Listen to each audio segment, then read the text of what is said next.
You are listening to the Marc Guzman Podcast Experience.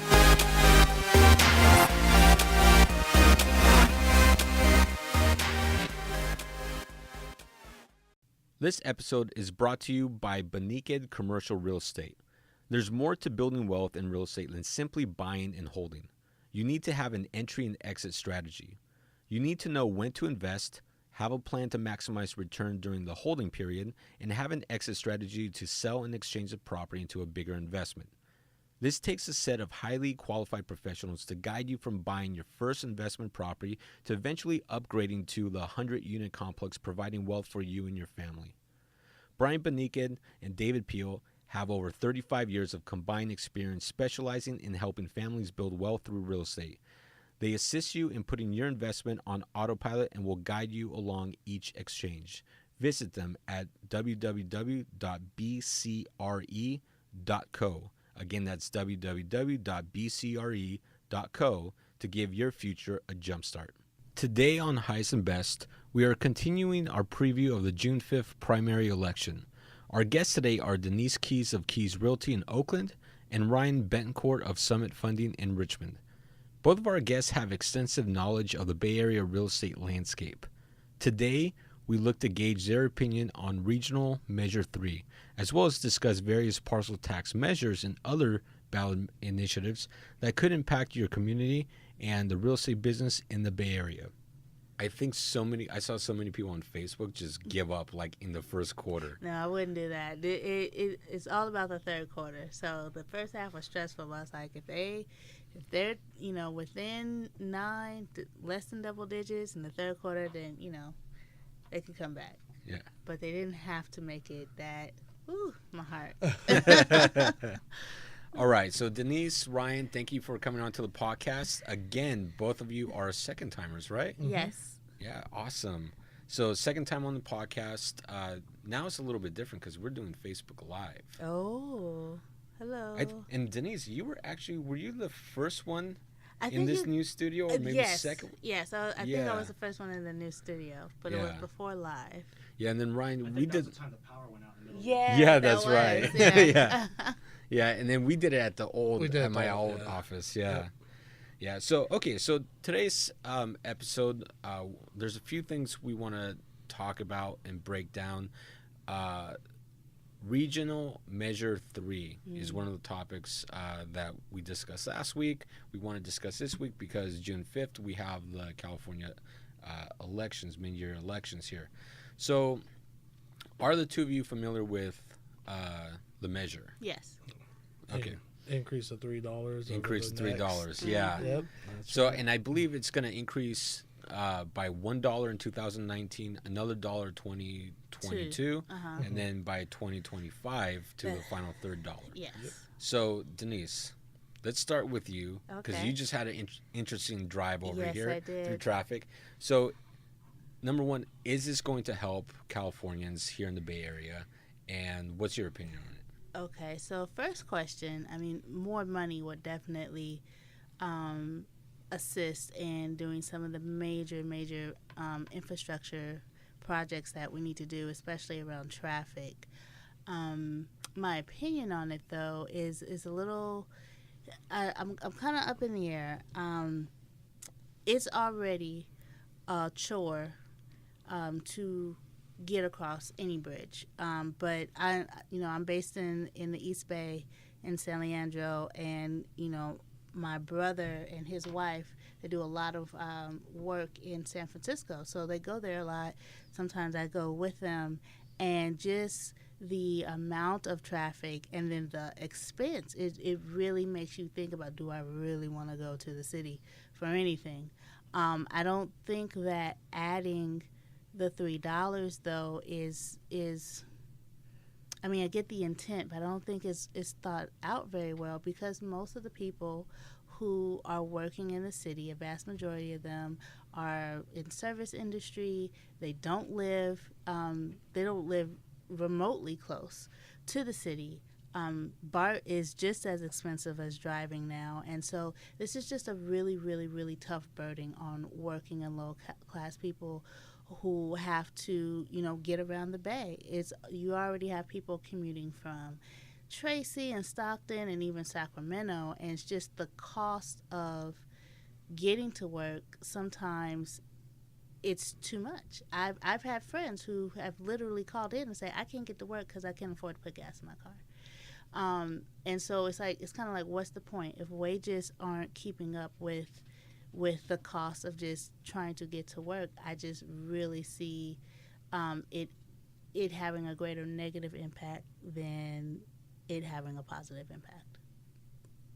Ryan? I think I agree with her. I don't think it's as well thought out as probably, they think it is. There's two things I liked about it is I think the higher costs would at least it would incentivize people to look to either go around to other sources. And one of the things that they brought up with the measure was extending the BART routes. And so I think it's, six in one hand, half a dozen in the other to me. I would like it in certain aspects of like traveling to the city. It's already so hard, and I think the increase might weed some people out where they're finally ticked off enough to say, okay, I thought it was ridiculous before, but now it's even more out. I'm going to stay home or take BART or choose a different, transportation route. Take the ferry, which is now supposed to be, soon coming to Richmond, I've heard talks of, and maybe increase of the places in Vallejo they're doing it. So I think it opens up more options, and I think maybe their goal behind it is to try to increase it enough to scare people and say, okay, let's try to get some people to take other options so that, our freeways and roadways aren't as impacted as they are now. Because, our traffic's terrible. There's statistics saying we're almost at the point of LA traffic now, which, that's kind of scary. I spent a month in LA a couple years ago, and we are at that point, definitely. Well, there's a study that comes out, I want to say every year or every other year, where they compare LA traffic to Bay Area traffic, and we're always one-upping each other on number one, worst traffic. Yeah. I would also say that to me it is very interesting that, I just had a meeting this morning with a local elected official, and, I always, whether I agree with them or not, I always give them the benefit of the doubt. They're trying their very best to solve very, very difficult, complex problems. So I never take that away from them.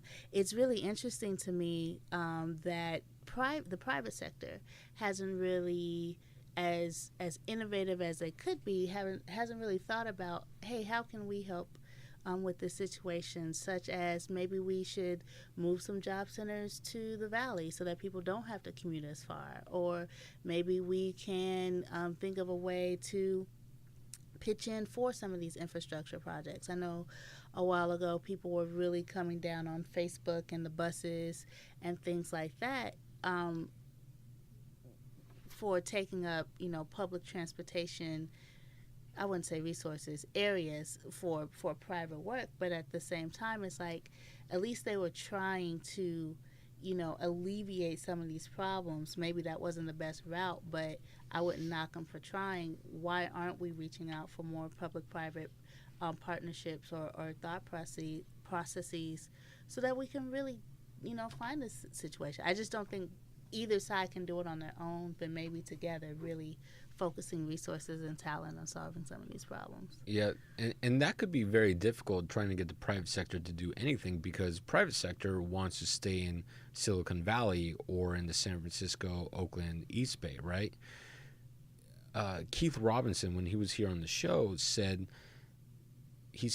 point out any other global center that has two major, or any region that has two major global hub spots, Silicon Valley and then San Francisco and Oakland. Mm-hmm. He says, and technically you can argue three, but he says, where else in the country are you going to find a hub like this or a region like this?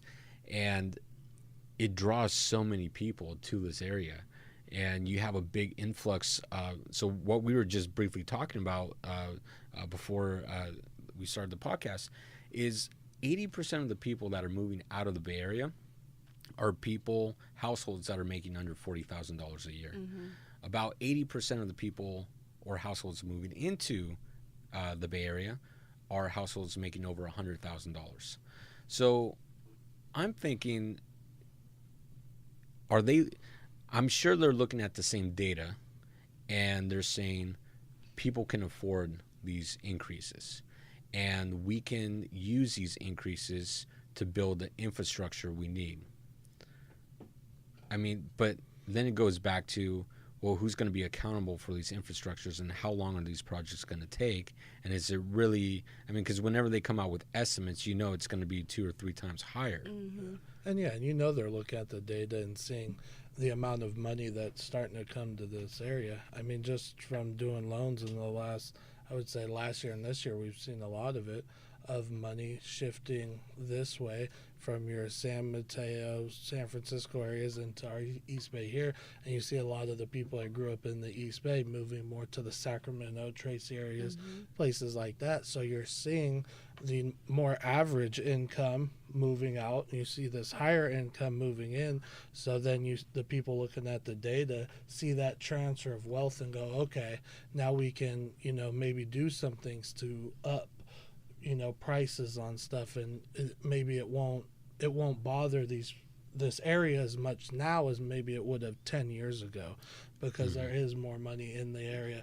And so, it's kind of a double-edged sword. I would say if I could see data and proof that it would help fix or help out traffic in a, certain amount, like if they could tell you, okay, this bill, if passed, will 20% less cars on the roads, then I'd be like, go for it. But without seeing that data, then it's kind of, okay, is it really going to work? Or is the traffic going to be just as bad and we're just going to pay more for it now?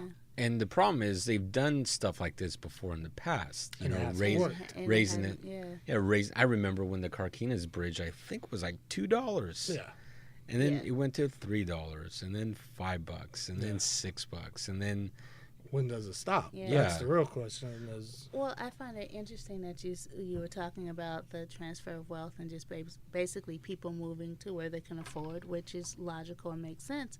But then you have certain pockets of the Bay Area, and I would say the East Bay especially, where you have super progressive politics and agendas, which are all about, making sure people aren't displaced, making sure you're combating gentrification, making sure that you are acknowledging the fact that not everybody is making 6-figure salaries. And so it's kind of like, so which is it? Because if you say that you're committed to these causes, then why are you making it harder for people to go to where work is? Why are you making it easier for people to move so far away? Why are you basically allowing people who don't fit a certain economic profile to be pushed out? So it's this tension, even politically, where you do need money, you do need to fix the roads, you do need to expand public transportation.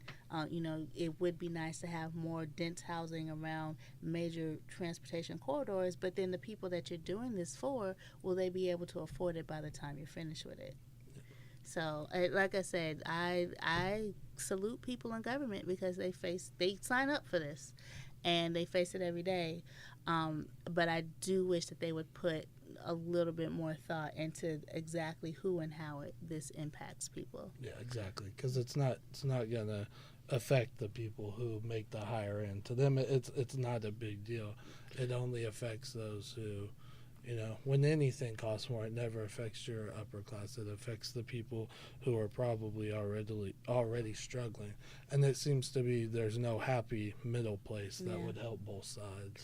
Now they argue that this would help build additional infrastructure that we need to help out the transportation. So, what do you think is likely going to happen? Increased transportation that will lead to more economic productivity, that then leads to maybe higher wages, to then maybe making housing more affordable?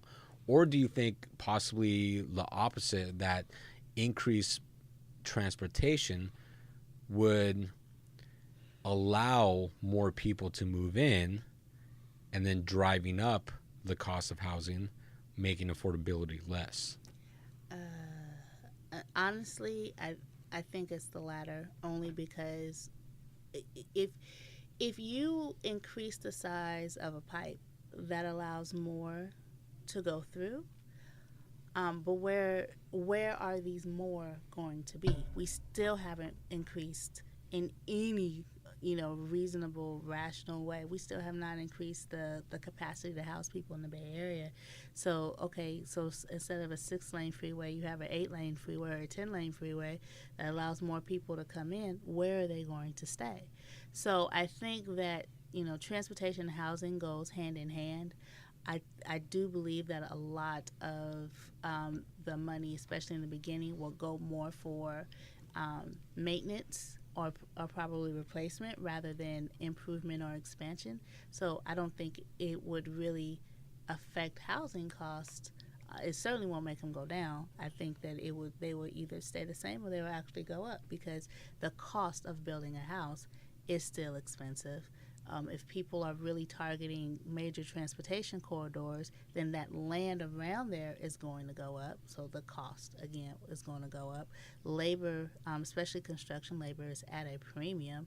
That's not going down anytime soon. I just don't see how this increase makes housing more affordable. I really don't. No, I don't think so either. And the only thing I liked, the only idea that they talked about that I thought was any decent, who knows if it would even happen, would be the expansion of BART. That they were talking about expanding it to, I want to say, San Jose and then the other way. I thought that was a pretty cool idea. But I mean, again, well, look how long it took to get out to Antioch. Exactly. It's still not out in Livermore. And they say that, and that's why I'm saying that it sounds like a good idea, but whether would I believe that it would actually go to that or that would happen? No. I think it would be a good thing if it did, but I don't think it will. And that's the problem, is you kind of guess when you vote on these things. You're just taking a wild guess of what is the money actually going to go to.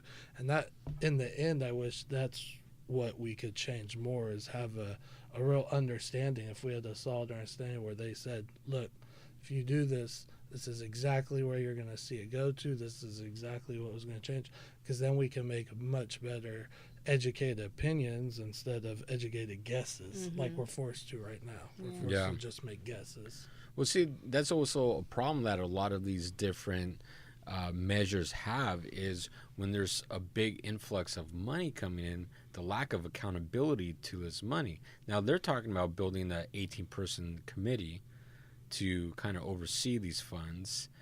I mean, in your opinion, I mean, is this 18-person committee? Yeah, there's always a committee. Honestly, it's like you can't ask for money without asking for people, which costs money. I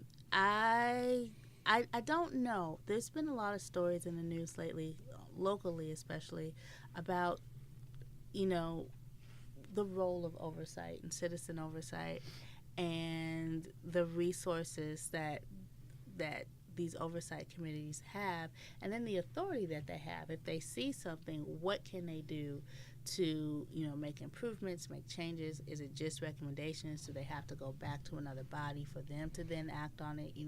The wheels of government move slowly. I really just feel like I haven't seen any details. Like, I did see some details on how they're thinking of breaking up the money. They estimate, I think, about almost $4.5 billion. Part of that will go towards transportation. Part of that will go towards, I think, new infrastructure. And then part of that, in that transportation, part of that will go towards, making sure that the transportation agencies are solvent. But, like, with this 18-person committee, who appoints them? Is it ABAG? Is it, the governor? Who's the governor? Now, what do you pay those 18 people? Are they volunteer? Are they paid? What kind of staff resources? How often do they meet? What do their expertise level have to be? Like, there's all of these questions about who's in charge of making sure that the money is spent wisely. And even if, you pick 18 of the best, brightest, minds in urban planning and all of that, and, they're looking at the dollars, I mean, how long is it going to take to actually affect what they're trying to affect? It's going to take them 6 years or 7 years to even get to the $3. In the meantime, what's happening with these increases? To me, it's just it's a lot of uncertainty, which is par for course. That happens when you're asking for new things. But in this age of such economic insecurity for so many people, like it's a big risk. It's a big risk, and I just don't. I really, nobody has really articulated, concretely what the rewards will be. Not could be, will be. And so I'm, like I said, I'm more on the side of no. If I'm working in Starbucks in the city, or if I'm working in, at the phone store in the city, and I'm making 12, even if I'm making $15 an hour, it's still gonna cost me $10 to get to work. That's a whole hour of my time. Just about. I just think it's really hard. And you got to think about, like she said, about the people who have traveled all the time.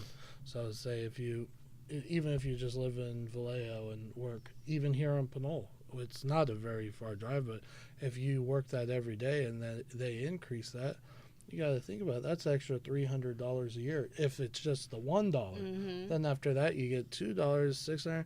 I mean, at the end, someone who commutes every day, you could be looking at close to $500 to $1,000 for that people to travel every year to work. And so you don't think about it that way when you hear just the $1 increase here. But for the people who actually commuted every day, it's huge at the end, because then after 7 years you get that. I mean, even if they're not traveling on weekends, what is that? We got 365 days minus the weekends. It's got to be between $250 and $300 a year, right? I think they estimated at the end of it, if it goes through at the end of 2025, it'd be about $750 a year. Okay, yeah, that makes sense. That's crazy amount of money. Yeah. And also, it's are wages going to go up to combat that? Like, what happens when you have let's say you have a workforce of 10 on a shift, and 3 people are like, I can't afford to come into work. What happens to job productivity if your labor force literally cannot afford to come into work? Are you going to offer them raises? Then you're going to raise prices? And I see. And maybe I'm being a little bit too pessimistic about it, but I really do see. Well, you bring up a really good point, because right now California and the Bay Area has a very interesting labor force shortage, where there's a lot of baby boomers retiring and not enough people coming in to fill up their gap in the labor force. And so I think unemployment right now in California is like at 3%, 3.5%. True unemployment, the additional figure, I want to say it's 4.5%, 5%. I mean, really it's low. Extremely low. It's the lowest it's ever been.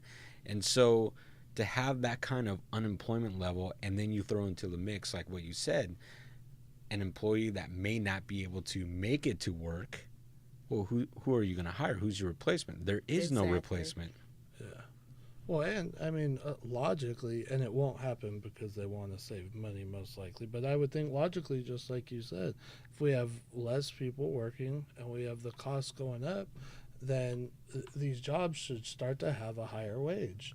I mean, it would make, more sense if things, So I want to bring this up. So Chris Thornburg, economist with Beacon Economics out of San Diego, specializes in California economy, mainly the housing market. And he says, the one thing that he's not a fan of is people talking about wages being stagnant. And so if you look at the graph that most economists use, the adjusted gross income levels, you see it's stagnant since 1997. But he says when you readjust this to look at what's actually the disposable income, and these are household incomes, so it's not individual salaries, household income has been going up steadily every single year, including since 1997. And so it's a completely different chart, because you'll have the adjusted gross income really level off since 1997. So for like the last 21 years, it's really been leveled off. But when you adjust it for disposable income, all of a sudden you see this skyrocket, and then the average or the median disposable income household here in the Bay Area is $110,000.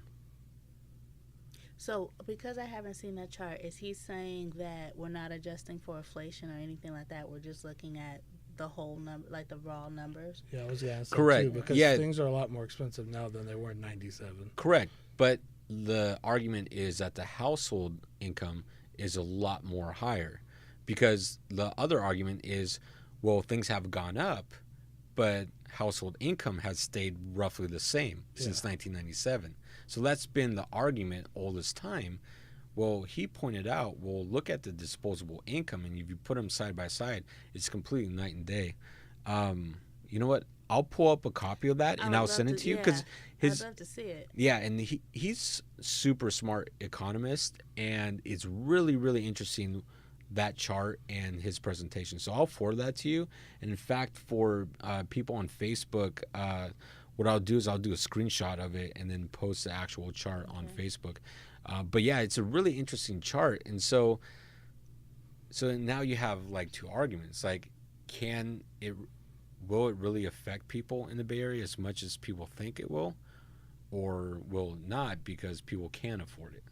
I would be very interested not only to look at that chart, but to look at his research and see if he looked at demographic trends as well, because one of the things... It's in there. Oh, it's in there? Okay, I'd be really interested. One of the things that I've noticed just in, the course of doing business every day is a lot of times we say in real estate, like, life events will cause people to, look at buying a home. So I'm getting married, or I'm getting unmarried, or, I have kids now, or my kids left, something like that. And I know that for my generation, I'm 37, so I think I'm on the edge of the millennials.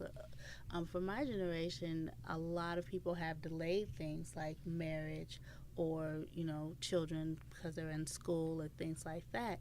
And so there are a lot of, but not it, and it has also delayed them in making real estate purchases. But people are, coming in to make real estate purchases, but a lot of times it's people with one income, not two, as, maybe traditionally, 25 years ago. So you have people that are coming in, single income, maybe they have kids, maybe they don't, but, probably have high student debt.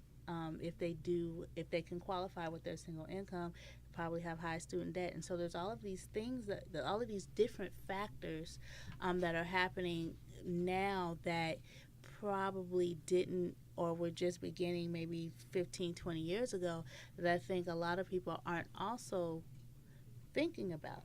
When you're coming out of school and you have $50,000, $60,000 in debt, and you want to work for, the best tech company in the world, which is in, one of the highest cost cities in the world. I think San Francisco is comparable to London now, which is crazy.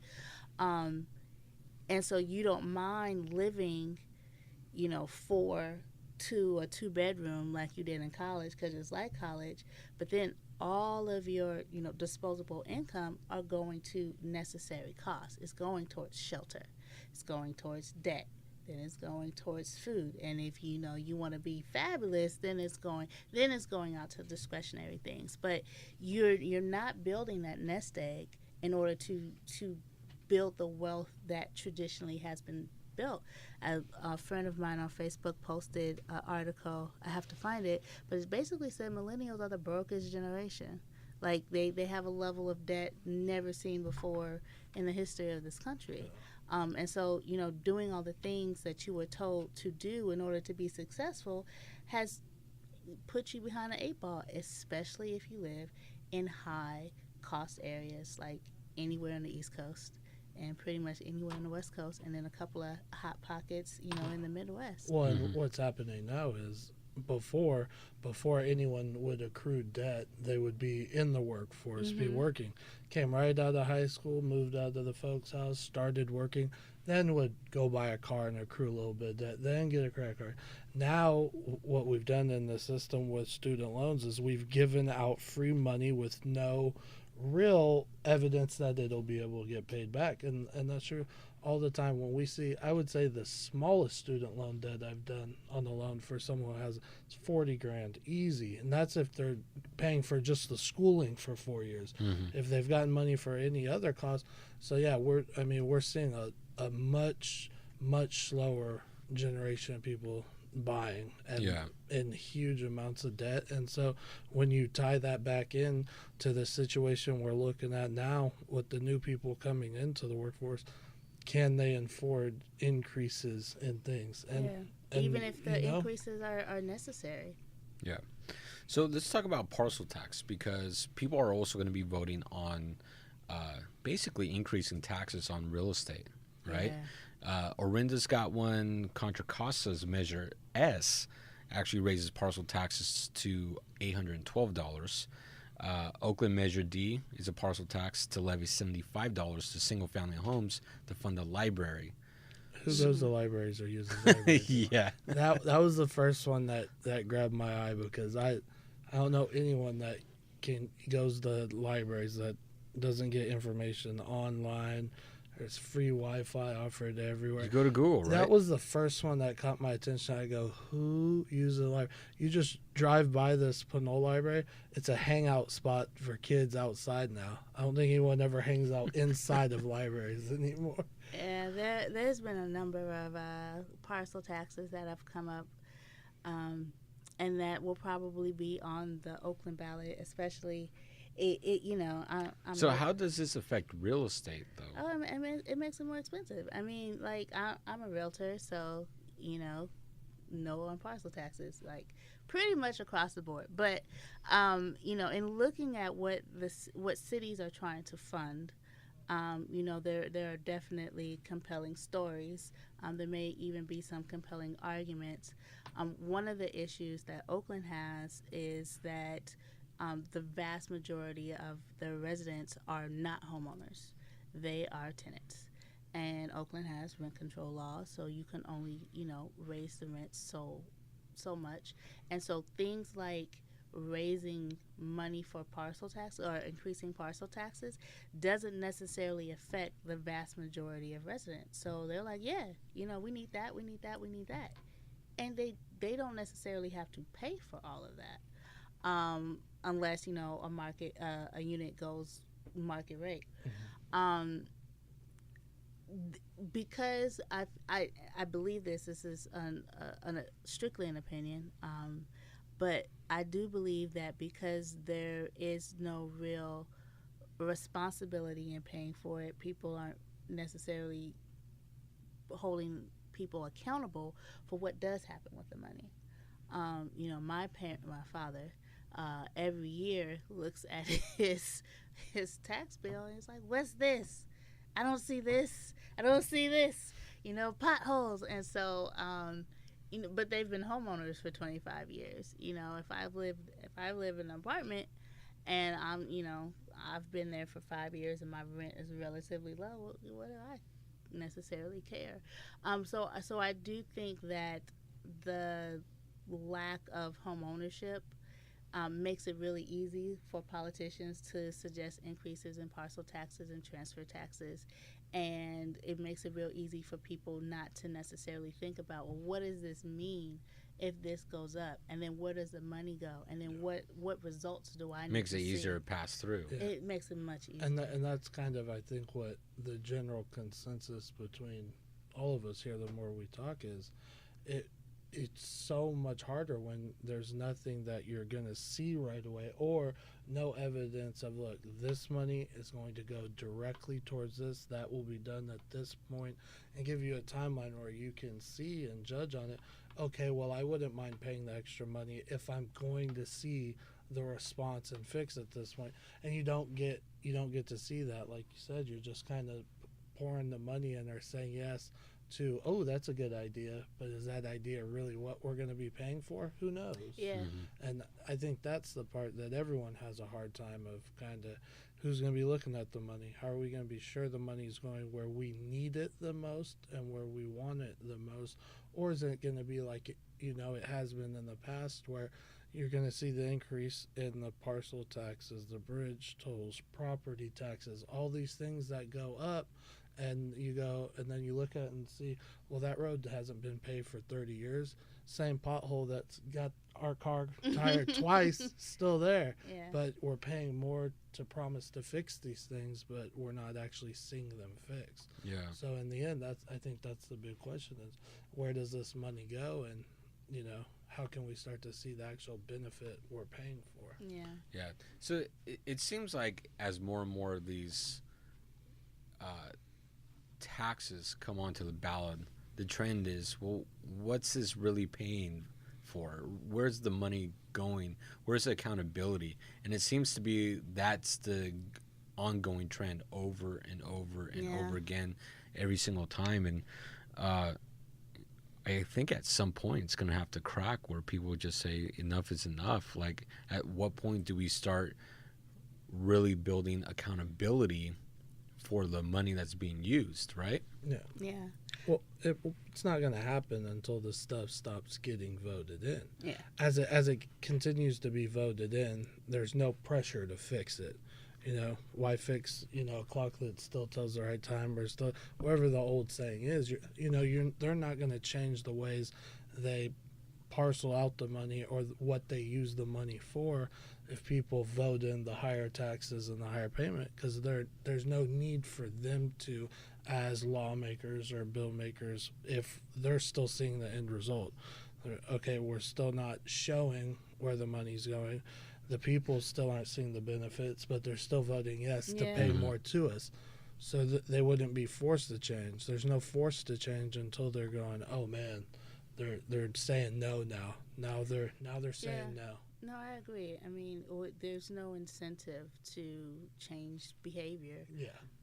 There's no incentive to, and I say this again, saying that politicians, for the most part, the vast majority of them are trying to solve problems, and I think everybody that goes into public service goes in wanting to do good. They have pet projects and agendas, and they want to solve the problems. But if you have a system that rewards, just basically, this didn't go as planned, but you still get the money. I mean, why would you change that? If I know that I could do a blind bid, and pick somebody, or I already know who I want to pick to do the work, and it works out, even if it costs me, twice as much, because of course there were cost overruns and they overbid it, and there's nothing coming in me like, what, you said you were gonna come in at this price, it's now this price, we're gonna take this and we're gonna take it over here to somebody who has a proven track record. So there's absolutely no incentive, and there's always a lot of excuses and up thrown hands, and I can't believe, it's like, can't you? Because you've been here, and this is kind of your job, and you're kind of not doing it. We had an incident like that in Oakland in the East Bay Express, where there was money set aside for homelessness abatement, like $2.2 million, and they set it aside like a year ago. And then all of a sudden, at a council meeting, it was reported that, nobody spent the money. Homelessness is something that's affecting a lot of Bay Area communities, and it's really, really visible in Oakland. And so you have this $2.2 million that you specifically set aside, but then there's no follow-up or accountability on who's supposed to do what. And there was a bunch of excuses given, and now they're doing something, but it's like it's literally a year later. Yeah. So who's supposed to, it was reported on, but as an average citizen, you wouldn't necessarily know it unless you were A, super on top of it, which means that's a part-time job, or B, it's reported. And reporters only have so much bandwidth. So there you go. 12 months wasted on a very growing, visible problem, and it all goes back to accountability. How is government set up to be efficient? I mean, government is not efficient by design, but how is it set up so that you can say this is not working? We need to do this, or this is taking too long. Is there a way to streamline the process? And there's a lot of factors that go into it, but I wonder how many officials or staff or whoever, just public sector folks, really think about that in the course of doing their day-to-day job, because they still have to do their day-to-day job. You got, just like us, we work in the business and then we work on the business, and there has to be some balance, otherwise it's all going to fall apart. Well, I think government's the same way, but I have no idea who or how or they do the things that they do. So well, that's going to be a very interesting that could be a whole nother podcast debate like how to fix it. But I think more and more people just need to get out and vote. That's agree. number one.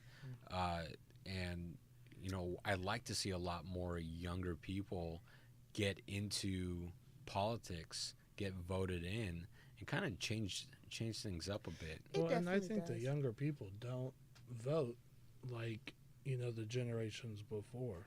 I think there's statistics that show that too, that the younger generation of people does not vote in political issues, even locally, state, federally, anything like our elders have done. Like I don't think it's just as involved anymore. I would say this. I would say that a lot of people want younger people to vote, but a lot of people don't take the time to educate voters. There's been plenty of times. It was way easier to pass things with uneducated voters. Exactly. Like there's been plenty of times where I've walked into a booth and I've taken some time and through multiple organizations that I'm in, I know I'm really versed on this issue, or I know I want to vote for this person, and then I get to something like BART supervisor, and I'm like, I'm just looking to see what name kind of pops out and what name do I like.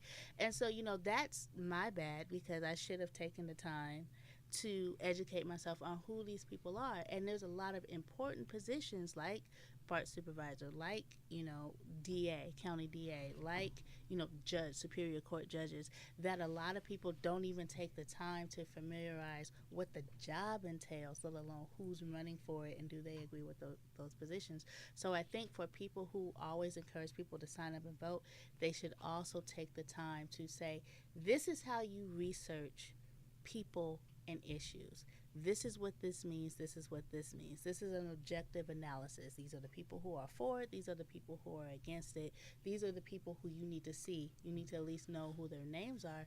I go to a chamber mixer every year, state of the city address, and they always do poll data on, do you know your councilman in your district? And it always amazes me how many people do not even know who their district councilman is,